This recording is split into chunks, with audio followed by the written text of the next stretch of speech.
He's competing for the same flowers. About the size of your little finger and the weight of a 1-pence piece, the racquet-tail is too small to battle with the bigger species. But he can outmaneuver the competition and sneak through to flowers undetected.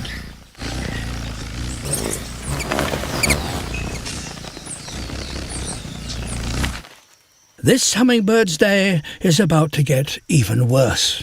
Almost every afternoon it rains. As the day cools down, he needs even more energy to maintain his body temperature. But on this scale, raindrops can be a force to be reckoned with. One sting could kill a young racquet-tail, but luckily he has superior agility on his side.